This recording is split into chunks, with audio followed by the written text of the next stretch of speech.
before the missionaries came with their gospels and the conquerors with their flags, Africa was already a land of gods. Not one god, not two, but hundreds, each rooted in earth and sky, in mountain and river, in wind and flame. They were not silent statues or distant abstractions. They were alive. They breathed through thunderstorms and danced in the firelight of ancestral shrines. They were known by names that echoed across valleys and kingdoms, divine figures who shaped the lives, destinies, and spiritual worlds of millions. And yet today, many of these gods are forgotten, buried beneath the weight of colonization, erased from books, mocked by foreign theologies, or simply left untold. We are taught that Africa was a spiritual blank slate, waiting to be saved, enlightened, filled with true religion. But this is a lie.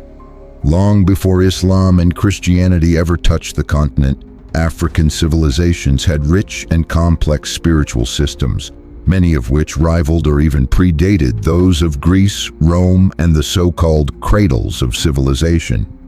From the deep forests of West Africa to the deserts of the Nile, from the lakes of the Great Rift to the highlands of Ethiopia, the gods of Africa reigned. They brought rain, they struck with lightning, they healed with herbs and spoke through dreams. They governed birth and death, justice and war, madness and love. These deities were not simply worshipped, they were part of the community. They walked with their people, guided their leaders, punished the corrupt, and protected the innocent. Their temples were not built to impress, but to connect.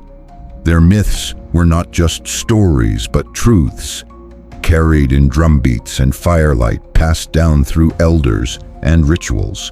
Every river had a spirit, every mountain had a name, and every ancestor could speak through a whisper or a wind. But over time, these gods were demonized, diminished, or domesticated. They were labeled pagan or primitive, severed from their people by sword, cross, and creed. This video is a journey to reclaim them, to remember who they were and what they meant. To understand African spirituality before colonization is not just to study the past. It is to rediscover the soul of a continent, the divine memory of a people, and the gods who never truly left. In West Africa, the air has always been thick with spirit. Every breeze might carry a message. Every tree might house a guardian. Every drumbeat might call forth the divine. This region, with its vast cultural and linguistic diversity, is one of the richest spiritual landscapes on Earth, home to a pantheon of deities who do not reside in distant heavens, but who live among their people. Here, divinity is not hidden. It's alive in the Orisha, in Vodun spirits, in the Abosom, in ancestral echoes that stretch across time. Among the Yoruba people of present-day Nigeria, Benin, and Togo, the gods are known as the Orisha, divine forces that govern the cosmos and interact directly with human beings. They are not merely symbolic. They are real, with personalities, likes, dislikes, and domains of influence. At the center of Yoruba cosmology stands Olodumare, the supreme being, the source of all life and energy. Olodumare is distant, not worshipped directly, but understood as the divine architect of existence. It is the Orisha who serve as intermediaries between humanity and the source. There are hundreds of Orisha, but some are known across the world for their power and character. Shango, the god of thunder and lightning, represents raw power and justice. He rules with fire and passion, often seen wielding a double-headed axe. Oshun, goddess of rivers, beauty, love, and fertility, is gentle but not weak, a goddess whose waters can soothe or destroy. Ogun, the god of iron and war, is the divine blacksmith, patron of technology and strength. Obatala, calm and wise, shapes human bodies from clay. Each Orisha is associated with natural forces, colors, foods, songs, and dances. Their worship is vibrant, embodied, and intensely relational. maintained through offerings, festivals, possession ceremonies, and music. To the west of Yoruba lands, in what is now Benin, the Fon people developed a closely related but distinct spiritual tradition, Vodun. Often misunderstood and misrepresented in the West, Vodun is a highly organized system of deities and spiritual forces rooted in the natural world. The spirits of Vodun, like the Orisha, inhabit water, earth, fire, and air. The most revered among them include Lisa, the twin deity representing the balance of male and female, moon and sun. Mawu is gentle, motherly, and tied to the night, while Lisa is powerful, solar, and associated with the day. Together they birthed the universe. Vodun includes Legba, the trickster and gatekeeper who opens pathways between the spirit world and the living. Before any ritual, Legba must be invoked, for without him, no communication with the divine is possible. Then there is Sakpata, god of the earth and disease, who must be appeased to ensure health and fertility, and Hevioso, god of thunder and retribution. These deities are not abstract archetypes, they are living presences. Temples in Vodun communities are not mere buildings, but sacred spaces where the gods live, rest, and speak. Further along the coast and into the interior, we enter the domain of the Akan peoples, particularly in present-day Ghana and Ivory Coast. Their spiritual system revolves around Abosom, the lesser deities who serve under Nyam, the supreme sky god. Nyam is all-encompassing, omniscient, and the source of all spiritual power, but he is not directly involved in daily life. It is through the Abosom, deities of rivers, forests, fertility, and justice, that humans find guidance, protection, and healing. Prominent among them is Tano, god of war and river justice, and Asase Ya, the goddess of the earth, associated with agriculture and the grave. Among the Mande peoples, including the Mandinka, Bambara, and Malinke, the concept of divinity takes a more fluid and mystical shape. Rather than a structured pantheon, the Mande spiritual worldview centers on Nyama, a spiritual force or energy that permeates all existence. Nyama is not a deity, but a universal power that can be manipulated through speech, music, ritual, and moral behavior. To misuse Nyama is to court imbalance, misfortune, or even madness. The Mande believe deeply in the jinn and ancestral spirits who dwell alongside the living and influence the visible world. Ritual specialists like marabouts or Jaliubo griots serve as bridges between the seen and unseen, balancing the flow of Nyama to ensure community well-being. And within this vast spiritual web of West Africa, we must not forget the divine forces of the Igbo people. The traditional religion of the Igbo, known as Odinani, recognizes a supreme creator deity named Chukwu, the source of all things, all spirits, all life. Chukwu is vast and transcendent, beyond comprehension, but intimately connected to creation. Everything that exists, from humans to rain to death, flows from Chukwu's essence. But perhaps the most beloved and invoked deity in Igbo spirituality is Allah, the earth goddess. She is the moral compass, guardian of the land. Fertility and law, Allah is the mother of all and the keeper of the dead, who reside in her womb when they pass. To violate the earth, to commit murder, or to break taboo is to offend Allah, and her wrath can manifest through misfortune or drought. Every year, the New Yam Festival is held in her honor, reaffirming the people's bond with the land and its spirit. Across West Africa, despite linguistic and cultural differences, we see a common theme: a spirituality deeply embedded in nature, community, and moral balance. The gods are not merely objects of devotion, they are active participants in daily life. They punish greed, reward honesty, and guide the soul.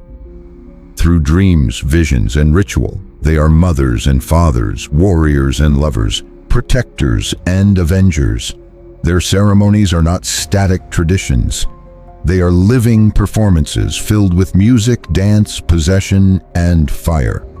And even today, though colonization and conversion sought to silence them, the gods of West Africa still speak in songs, in stories, in shrines hidden deep within forest groves, in the golden sands along the Nile, beneath the shadows of towering temples and monumental tombs. The ancient gods of North and East Africa once reigned with power and poetry. Long before pyramids were tourist destinations and hieroglyphs were museum exhibits, the people of Kemet, what we now call Egypt, worshipped a pantheon that reflected the cosmic order, human emotion, and the eternal dance between life and death. Their gods were not frozen in myth. They were the architects of civilization, guiding everything from childbirth to the setting of the sun. At the heart of Kemetian belief was Ma'at, not a god in the conventional sense, but the living principle of truth, balance, harmony, and justice.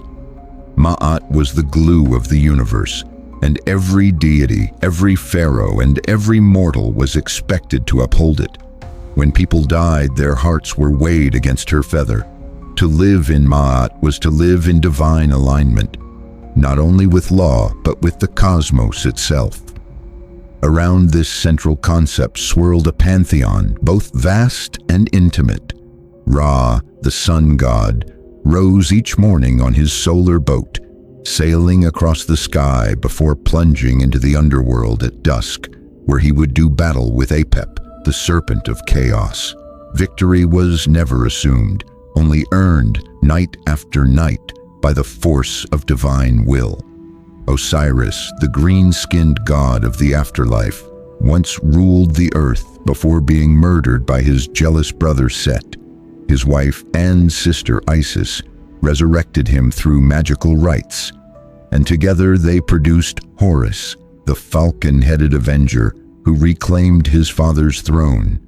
These gods formed a divine narrative that mirrored the cycles of the Nile, the seasons, and human rebirth. Temples to these deities were more than architectural wonders. They were cosmic machines designed to connect the earthly with the divine. Every carving, every chant, every ritual was timed with astronomical precision, echoing the heavens above. South of Kemet, in what is now Sudan, the kingdom of Kush flourished with its own divine landscape, one that both borrowed from and reshaped Egyptian theology. The Kushites, especially during the height of the Napatan and Meroitic periods, venerated many of the same gods as their northern neighbors, but gave special prominence to figures like Amun, who merged with local beliefs to become a supreme creative force. The temple of Jebel Barkal became a major religious center, where Kushite kings were crowned as sons of Amun, linking political rule directly with spiritual power. But Kushite spirituality also produced unique deities. Apetamak, the lion-headed warrior god, represented strength, protection, and military prowess. Unlike the more cerebral gods of Kemet, Apetamak was fierce and immediate, a guardian of kings and bringer of vengeance. The goddess Amasemi, protector of women and the moon, was another distinct figure in Meroitic belief. Unlike in many patriarchal systems, Kushite queens known as Kandakis wielded both political and spiritual authority, suggesting a divine framework where feminine power was integral, not auxiliary. As we move east into the Horn of Africa, the ancient kingdom of Aksum emerges, a powerhouse of trade, culture, and early spirituality, located in what is now Ethiopia and Eritrea. Long before Christianity became the state religion in the 4th century CE, the people of Aksum practiced a form of indigenous polytheism deeply tied to nature, stars, and kingship. Inscriptions from pre-Christian Aksum reference gods such as Beher associated with the sea. Marem, a war deity linked to royal power, and Ashtar, possibly a local form of the ancient Semitic goddess Astarte or Ishtar. Marem, in particular, was considered the protector of the king and the kingdom, a divine sponsor of political legitimacy and military might. In the Horn, religion was not separated from nature. Sacred groves, mountains, and rivers were seen as dwellings of the divine. The people looked to the sky not just for weather, but for divine messages. Zar spirits, a class of ancestral or nature spirits, were believed to influence health and fate. These spirits could be benevolent or malevolent, and rituals were performed to appease them, often involving music, drumming, and dance. Such practices, particularly among Ethiopian and Somali communities, reflect a belief system where human behavior is constantly in dialogue with invisible forces. Among the Somali people, pre-Islamic spirituality was similarly rich, though much of it survives only in fragments. Oral traditions and poetic texts hint at a belief in Huaq, a sky god who governed the heavens and rain. The worship of Huaq was likely widespread in the Cushitic regions of the Horn, long before monotheistic traditions arrived. Associated with divine justice, fertility, and protection, Huaq was not worshipped through temples but through nature itself, mountaintops, trees, and sacred wells. The presence of this god in Somali tradition links back to a broader ancient East African belief in a supreme sky deity, a kind of pan-African spiritual archetype. It is important to note that East African spirituality was not static, like the land itself, shifting between dry plains and lush highlands. The divine in this region was fluid, responsive, and relational. Spirits might enter the body, dreams might reveal prophecies, and elders served as interpreters of the sacred world. In Ethiopia, this legacy would later blend with Christianity in ways that preserved many indigenous elements just beneath the surface of formal doctrine. Holy springs, saints' tombs, and nature-based festivals continued to carry the essence of ancient divine reverence. Together, the gods of Kemet, Kush, Aksum, and the Horn tell a story of African spirituality that was majestic, mathematical, and profoundly mystical. These weren't gods to be believed in blindly. They were gods to be known, studied, spoken to, challenged, and honored. Their presence was felt in the flood of the Nile, the howl of desert winds, and the deep stillness of mountain caves. They ruled not only through myth, but through memory, through stone, sun, and silence. And though many of their names have been lost or distorted, their influence endures, in temples still standing, in rituals still practiced, and in a cosmic worldview that saw no separation between God, nature, and the human spirit. If the gods of North and East Africa ruled from temples of stone and mythic narratives of kings and rebirth, then the spiritual world of Central and Southern Africa emerged from breath, drum, and ancestral dust. Here the divine was not distant or untouchable. It was close, embedded in family lineages, the whisper of firewood crackling at night, and the pulse of rain on dry earth. In this vast region, stretching from the Congo Basin down to the southern plains, spirituality was not a religion practiced in fixed rituals. It was a lived philosophy, an eternal relationship between the living, the dead, and the unseen energies that govern the world. Among the Zulu people of southern Africa, the supreme deity is known as Unkulunkulu, the greatest of the great, who emerged from the primordial reeds and created the first man and woman. Yet Unkulunkulu, while acknowledged as the ultimate source of life, is not always the central figure in daily worship. For the Zulu, it is the Amadlozi, or ancestral spirits, who carry the weight of spiritual relevance. These ancestors are not gone. They are simply invisible, residing in another realm, but always watching, guiding, and intervening in the lives of their descendants. When things go wrong, illness, misfortune, or conflict, it is often believed that the ancestors are displeased, demanding attention, remembrance, or rectification. Offerings of beer, meat, or sacred herbs are made not out of fear, but out of respect for the living memory that binds the community across generations. Further north in what is now South Sudan, the Dinka people recognize a supreme god named Nyalik, a sky deity who is both creator and ruler of all existence. Nyalik created humans, cattle, and the world itself, and he governs with a mixture of distance and intimacy.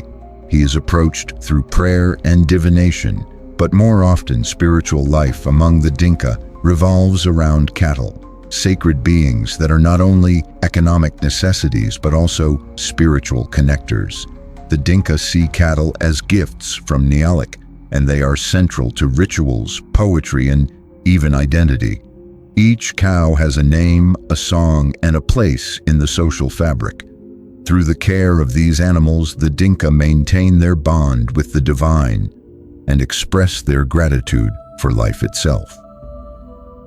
In the Congo Kingdom of Central Africa, spiritual life centered on the concept of Nzambi Mpungu, the creator god who fashioned the universe and then receded, allowing the world to unfold through a balance of spiritual forces. Unlike Western depictions of God as singular and omnipresent, Nzambi Mpungu is accompanied by Simbi, lesser spirits associated with nature, water, and ancestral power. The Congo cosmology was visualized through the Dikenga, a sacred cross symbolizing the cycle of life, death, and rebirth.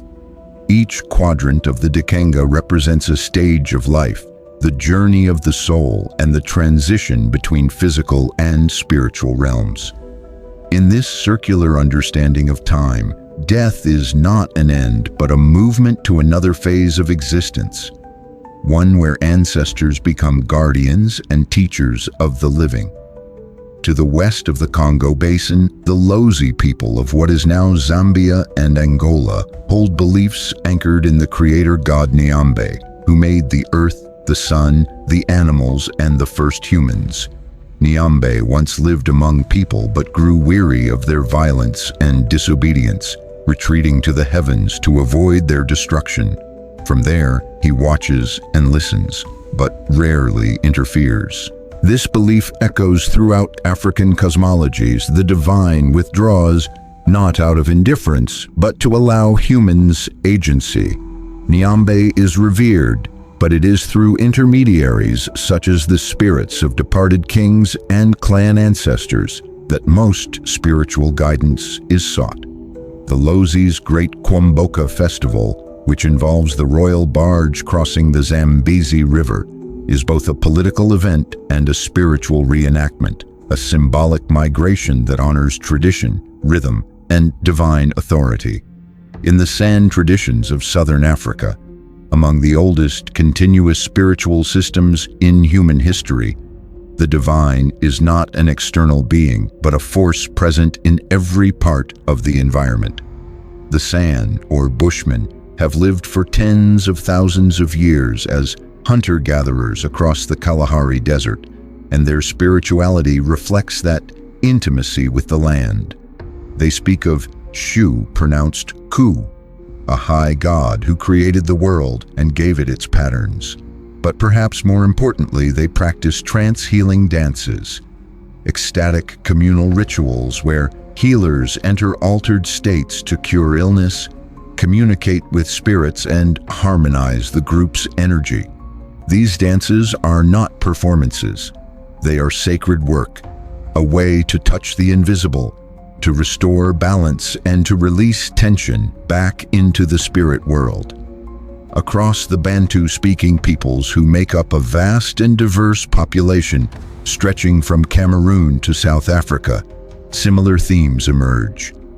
Most believe in a supreme being, often referred to as Mulungu, Nyame, or Lisa, depending on the region.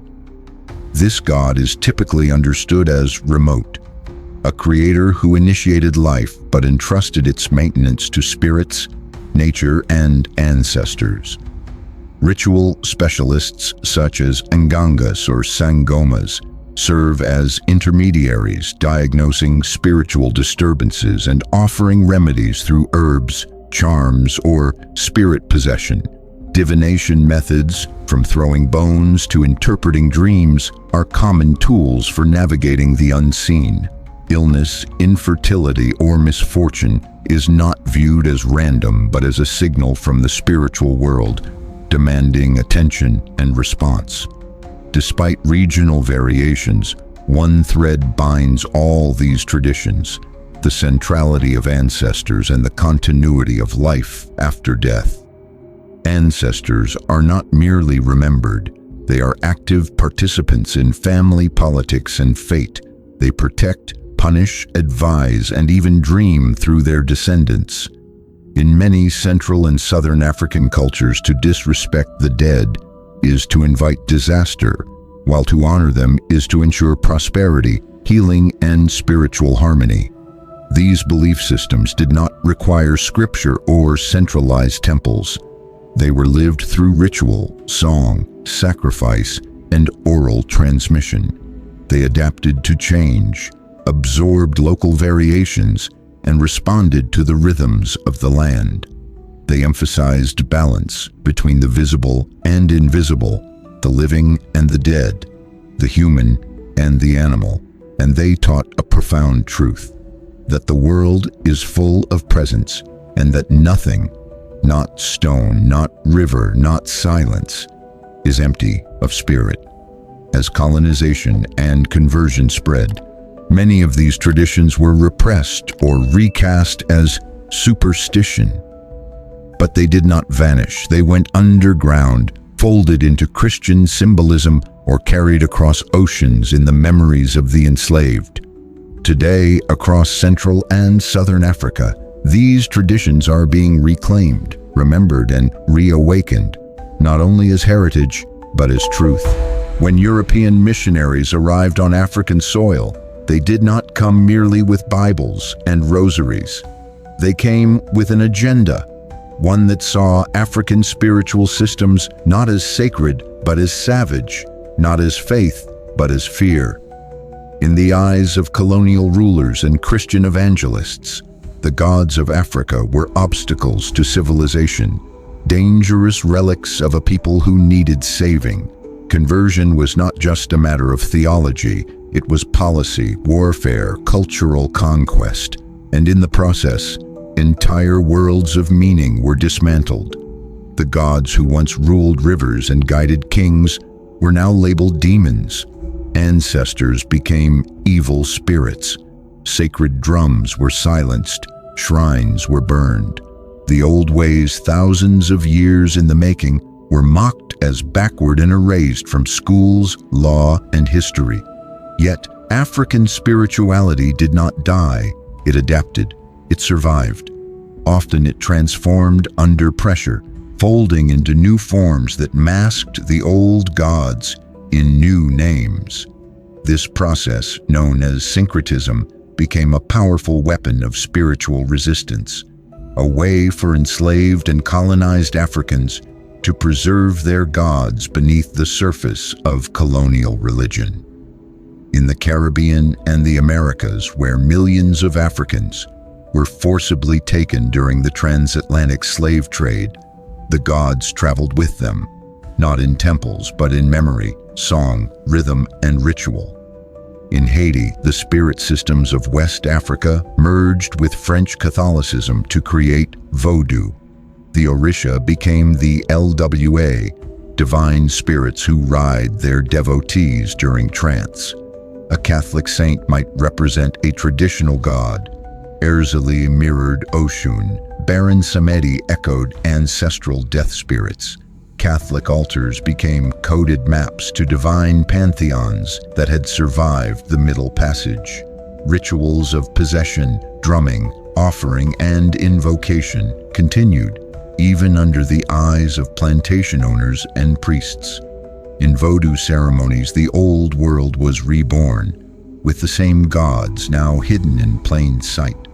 In Brazil, enslaved Africans created candomblé, a vibrant spiritual system rooted in Yoruba cosmology but shaped by the rhythms of the Atlantic world.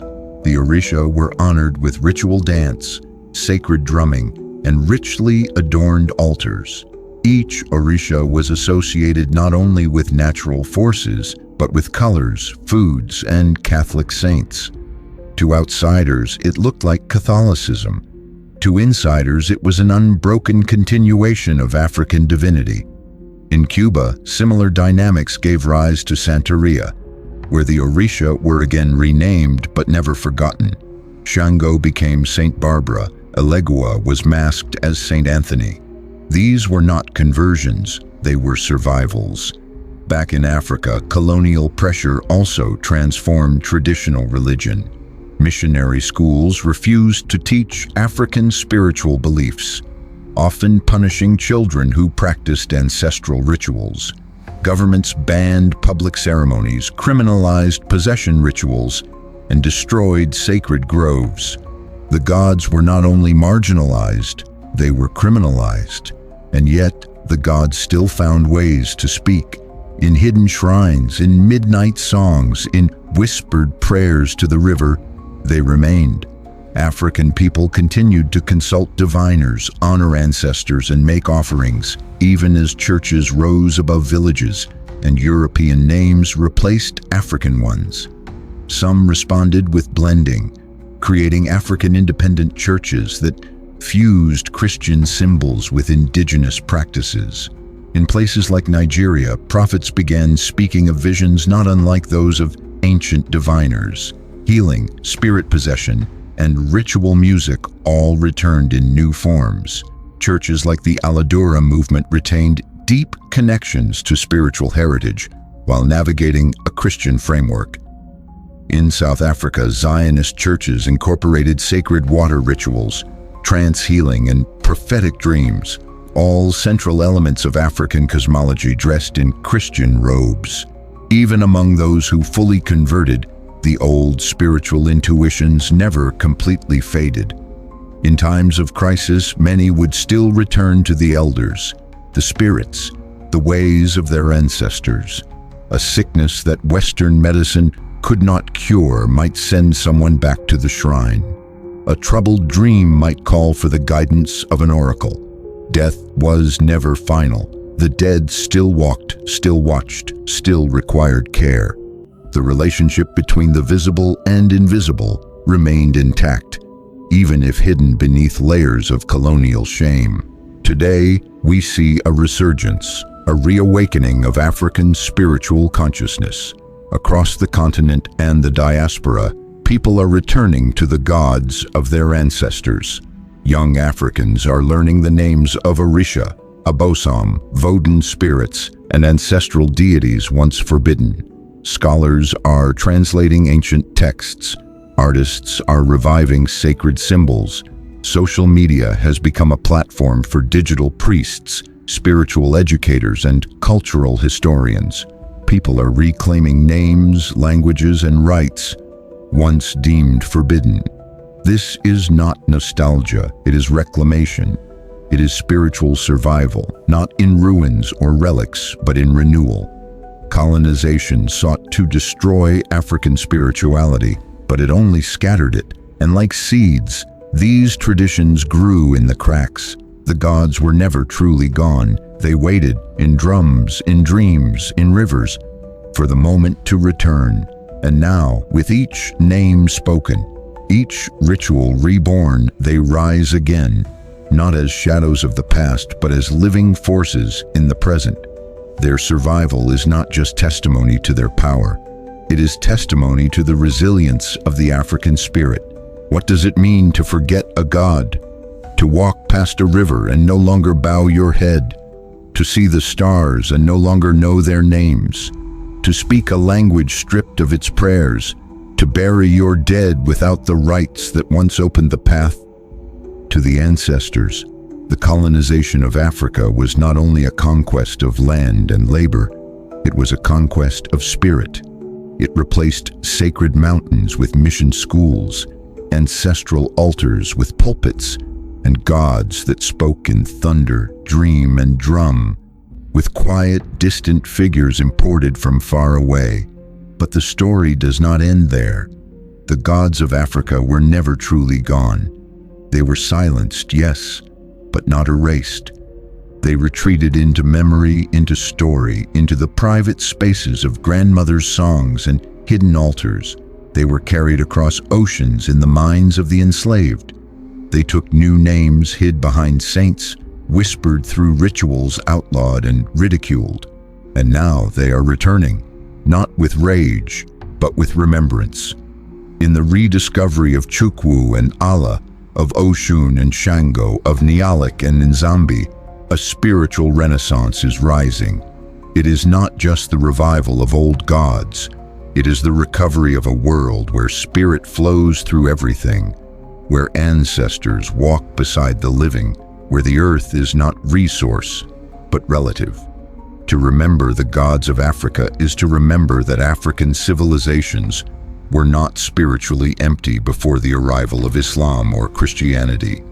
They were full of cosmologies, philosophies, rituals, ethics, and deep reverence for the mysteries of life.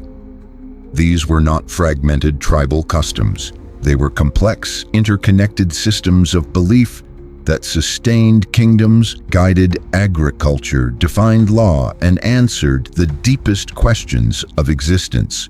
Who are we? Why are we here? What happens when we die? The gods of Africa held these questions with grace and gravity, wrapped in stories that spanned generations. And today, as Africa confronts modernity, migration, and global identity, remembering the gods is an act of grounding. It is a refusal to let colonization be the final author of African spirituality. It is a declaration that the continent's soul was never lost, only obscured. The temples may be gone, but the rivers still flow. The drums still beat. The dreams still come. And in those rhythms, the gods are waiting, not to be worshipped blindly, but to be known again, to be engaged with, questioned, honored, and heard. For some, remembering the gods means returning to ancestral rites, relearning ceremonies, and speaking to spirits in sacred groves. For others, it means reimagining the divine through African eyes, writing new poetry, creating new music, and building new altars that blend tradition with today. It doesn't require rejecting other faiths. It simply requires making space for the stories that were stolen, for the deities that once walked these lands before any foreign prophet set foot upon them. This is not just history, it is healing. Because to remember the gods is to remember the people. To know that African identity did not begin in chains or colonization, but in creation myths and cosmic dances, in the rhythm of rituals passed down under stars older than any empire. To remember is to restore balance, to remind the world and ourselves that Africa was and remains a continent of spirit, depth, and divine origin. So if this video moved you, if it stirred something ancient in your blood, if it reminded you of the wisdom whispered by your elders, if it made you want to light a candle for those who came before, then share it, like it, subscribe to this channel. Let's not only learn the history, let's live it, let's carry it. Let's make sure that these gods, these ancestors, these sacred truths are never forgotten again. Because the gods are not in the past. They are in the wind, the drum, the silence, and they are listening.